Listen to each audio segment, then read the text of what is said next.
Next question. Now, I want to speak to your play style. I don't think I've ever seen a guard be able to grab a rebound and just shoof off down the court and get a bucket or just make the right play. Your play style honestly reminds me of like a bit of a combo between Brianna Stewart and Diana Taurasi. I'm not going to lie.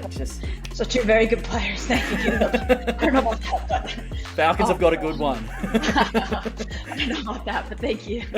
But can you speak to that drive that you have? Because, as I said, like, you're a guard and you average over a double-double, but with the rebounding side of the ball, you just grab it and you go. Like, I look on my highlight package that I'm lucky enough to go through, and majority of them are you just going coast to coast off a rebound.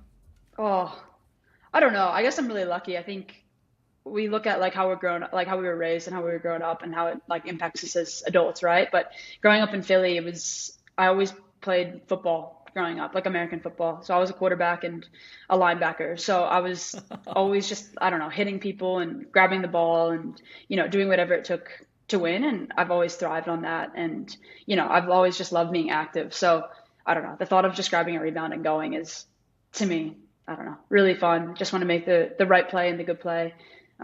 Always trying to do that. So yeah, I don't know. Those are two very high class players. Yeah. Thank you. I'm not sure that's it, but no, I'm really thankful. And just to have a team and a coach with Christy and Byrne that, support me and want me to just do that. And then other players, Kate, Sophie, that just run the lanes and are just ready for hopefully the ball to find them when they're open, usually a bit late, but working on that. So just trying to win and just trying to do whatever it takes. So yeah, I'm really thankful for all the people around me to let me do it.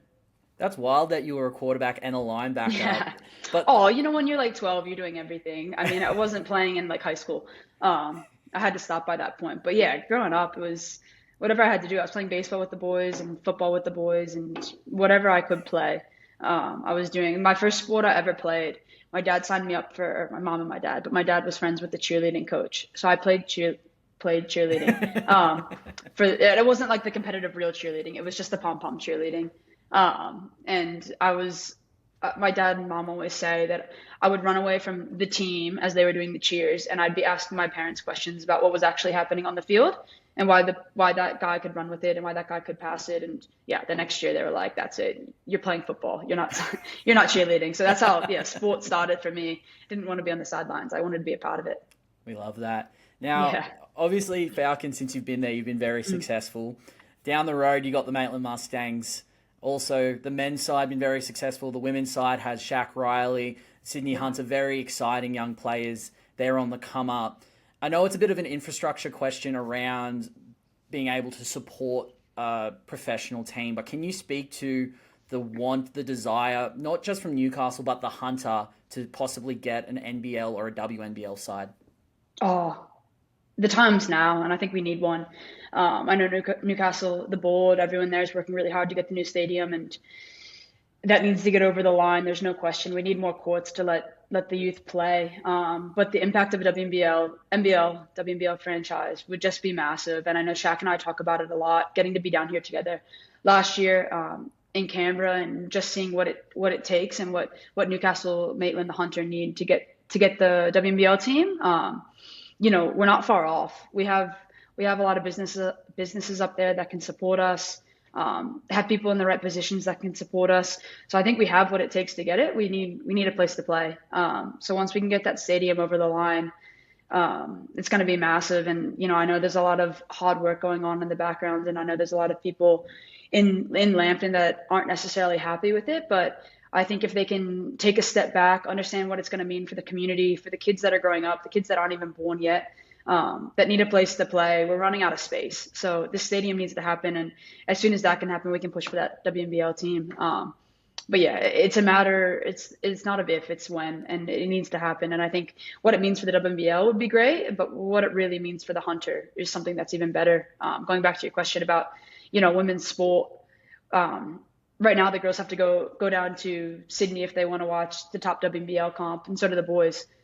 We need to get it in the Hunter. It's growing at such a rate that the time's now to get a team. So yeah, I think it's definitely need a country New South Wales WNBL team. It was the Hunter Pirates before, just after the Newcastle Yeah. Falcons. The Hunter Pirates. Yup. Pirates and the Falcons, and then yeah, wild. We need it back though. Now, you did speak about Shaq Riley. Mm. You're adopted Novocastrian. I'm from Maitland. I've got to ask, how do you feel about the rivalry between Newcastle and Maitland?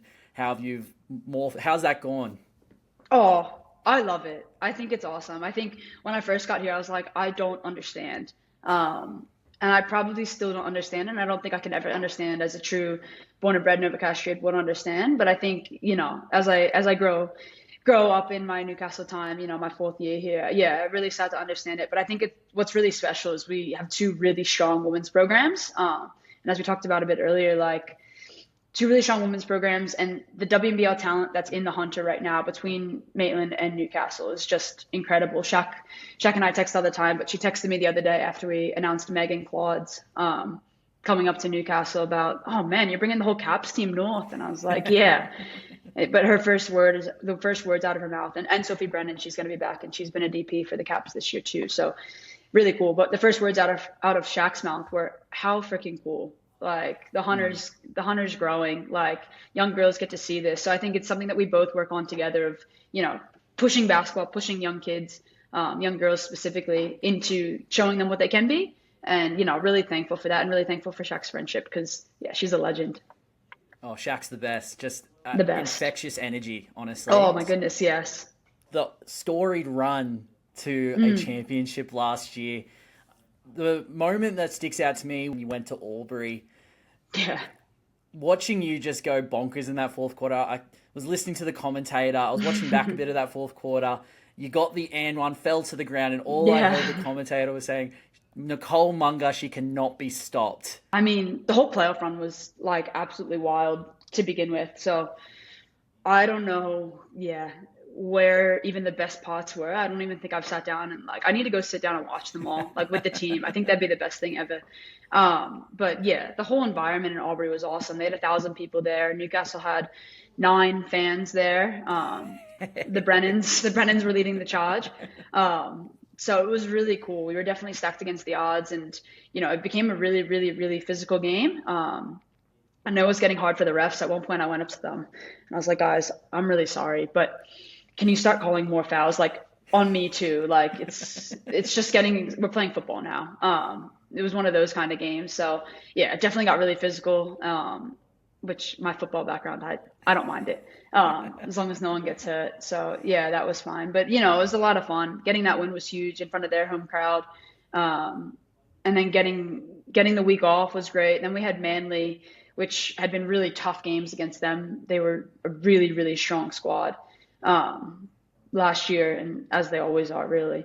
So we had got them at home, and I mean, the week leading up into that game was it was wild. We were going to get coughing, and people were saying good luck, and couldn't go anywhere without people saying good luck, and they had to raise the ticket prices, and people were like, we'll be there. So I know my first year in Newcastle, I was talking to Claude and Meg about this the other day, of like, my first year we got 200 fans maybe for a game. It was just the game before the boys. We're now, getting 1,000 fans there for a standalone game, playing for championships, playing in those big games. It's really been incredible. And, to see this community show out, and then obviously went down to Penrith, which isn't just around the corner. I know Australians would say it's just down the road, but it's not really just down the road. And we still had 500, 600, 700 fans there that made the trip, and then made the trip all the way back to the General Roberts, our sponsor pub, for the to continue the celebrations with us. It was incredible. I mean, it doesn't happen overnight. There's been so many people that have put in the hard work to get us there. But yeah, it's been incredible. It's a great to be a Newcastle Falcon. Great time to be a part of the organization. And I think, hopefully we can just keep growing for that goal of a WNBL team, like you mentioned. But yeah, just growing for the young girls in Newcastle, the young girls in Maitland, in the Hunter, and just, keep going.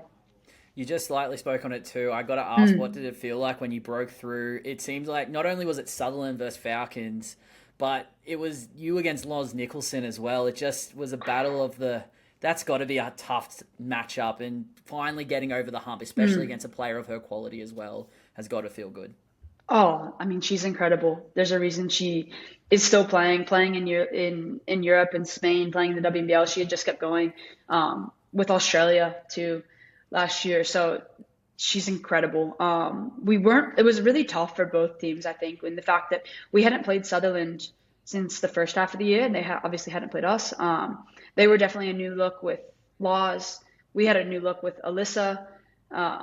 It was just like kind of, I don't want to say it was like the first time we were playing each other, but it was kind of a standalone game. We couldn't even go back and watch the film and be like, oh yeah, they're going to do that, because it was so different for both teams, which was really cool. And then, yeah, I mean, great game, great players on the court.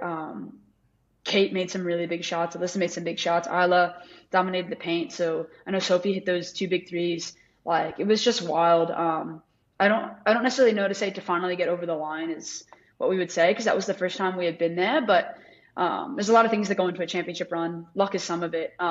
But it was just incredible to get that done with a special group. It was a lot of fun. And then, like 2 months later, when Laz announced that she was pregnant, I just felt so bad, because I knew I had hit her like 3 or 4 times, and like it was getting so physical on the drives and finishes. So I immediately, like, as soon as I saw her at the first Sydney game for the Caps, I was like, oh my God, I am so sorry. And she was just chuckled right away, knew exactly what I was talking about, and was saying how she kept looking at Jacob, her partner, just saying, like, as every time that I would hit her, and he was like, and I was like, I had no idea. I am so sorry. Obviously no idea, but yeah, no, it was awesome to have women at the highest stage. And then you talk about Laws, now having a baby, and then I'm sure she's going to be back in no time, just killing everyone on the court. So it's just really awesome. You talk about women's sport and the growth. It's really cool. And then to wrap it up, Nicole, can the Falcons go back to back? Oh, we'll see. Like I said, it takes so much to go into a championship run. A little bit of luck, a lot of skill, a lot of hard work, a lot of determination. But, that's what we're building for. That's what everyone's building for. But, it's a bit easier now. You know a bit what it takes. In the same breath, it's about 10 times harder. Everyone's gunning for you. So we have to know that every single round, the target's going to be on our back. We have to defend the championship. It's not going to be easy. It's going to be a lot harder than last year. But we know we can do it. We're building a group that has the skill and has what it takes to do it. And we just need to now do the work and hopefully defend it. But yeah, really exciting. We have a really good squad coming back.